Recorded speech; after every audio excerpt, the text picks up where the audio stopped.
She didn't ask for food. She didn't beg for money. She only whispered, "I don't have, Mama. Can I spend a day with you, ma'am?" And in that single sentence, she cracked open the heart of the coldest woman in the city. Asterisk, the world didn't stop for snow. Not here. Not in the city that never looked down. People moved like machines. Scarves pulled tight, hands in pockets, hearts colder than the pavement they walked on. But that morning, something happened. Something small. Something soft. Something that would never make the news, but would change to lives forever. On the steps outside a steel building that reached so high it swallowed the sky, a luxury car came to a silent stop. The rear door opened, and out stepped Alara Voss. Sharp, elegant, untouchable. Her beige wool coat swept against her heels. Her black gloves clutched a phone that never stopped vibrating. Her presence turned heads not out of affection, but fear. She was the kind of woman executives whispered about in elevators, the kind who didn't speak twice, the kind who didn't need to. Alara was the CEO of one of the largest real estate empires on the East Coast. She could end contracts with a blink, bend laws with a phone call, and walk into a courtroom and silence the air. But what no one knew, what no one asked, was how she got that way. She hadn't been born rich. She'd been abandoned at a train station in the middle of winter. She grew up in shelters, eating silent dinners under flickering lights. She learned young. People leave. Promises break. And kindness is currency the world spends too quickly. So she built walls. And then she built an empire. But on this particular morning, as her assistant ran inside to retrieve documents and her driver waited quietly nearby, Alara stood alone on the sidewalk, eyes scanning her emails. And from behind the pillar, a child stepped out. She couldn't have been more than 5. Brown boots soaked from the snow. A worn-out teddy bear hanging by the arm. Her coat was too big, her scarf uneven, and her cheeks were red from the cold.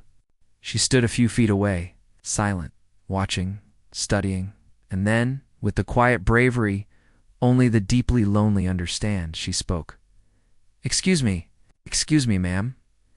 Alara didn't look up right away. People asked her for things all the time.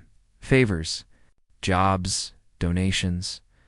But this voice, it didn't want anything but to be seen. "I don't have, Mama," the little girl said, her voice tight with restraint. "Can I spend a day with you?" Silence fell heavier than the snow. Alara looked up. For a moment, her breath caught. Not because of what the girl had said, but because she had once asked that same question herself.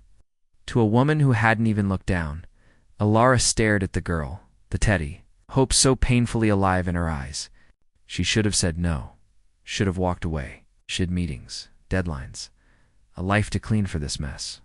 But something ancient stirred inside her, and without a word, she reached out her hand. The girl hesitated, then placed her freezing little fingers inside Alara's gloved palm. Asterisk, they walked together. Unnoticed by the city, Alara brought her to a bakery down the block, one she'd passed 1,000 times but never entered. Inside, the warmth wrapped around them like a forgotten memory. The smell of cinnamon and fresh bread, the clink of spoons against mugs. A fireplace flickering quietly. The girl stared wide at the glass counter. Alara ordered 2 hot chocolates, one with whipped cream, and one without. They sat near the window. Alara removed her gloves. The girl cradled her cup like it held the sun. "What's your teddy's name?" Alara asked softly.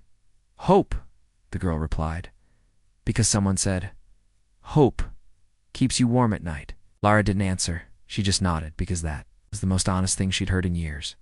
Next, they walked through Central Park. Snow dusted the branches. The frozen pond reflected the gray sky. Other children skated in laughter.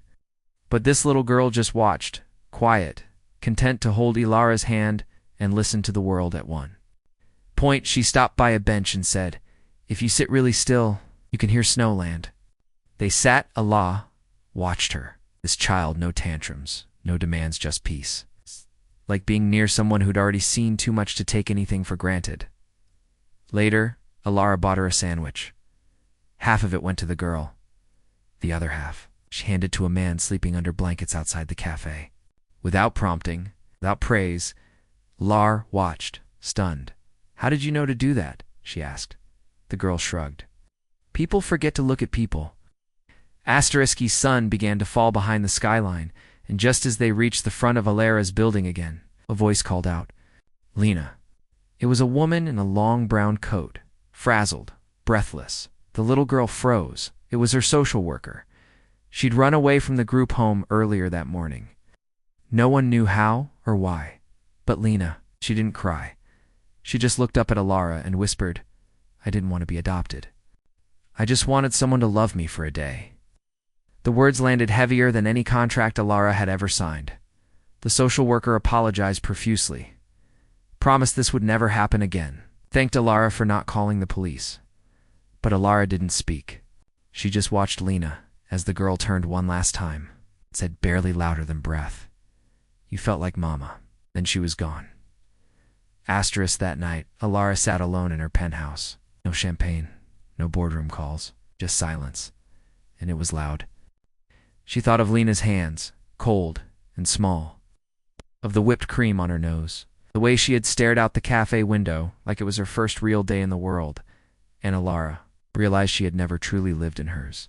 She didn't sleep that night. The next morning, she made a call, then another, then another. By the end of the week, she'd found the home. By the end of the month, she'd signed the forms. And 3 months later, Lena walked into a room full of sunlight and whispered, "Is this mine now?" Smiled and said it always was. A photo sits now in Alara's office. 2 figures, one tall, one tiny. A snowy day. A bench. Teddy bear named Hope.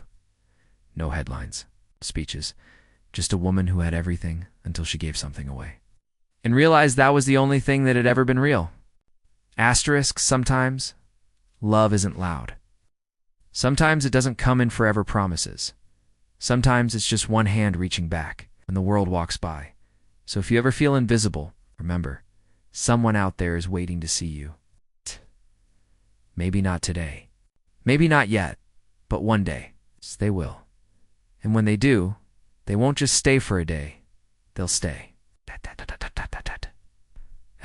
If this story touched you, tell us where you're watching from in the comments. And if you believe in the power of unseen love, share this with someone who needs hope today. Subscribe for more stories that honor the quiet strength of the human heart.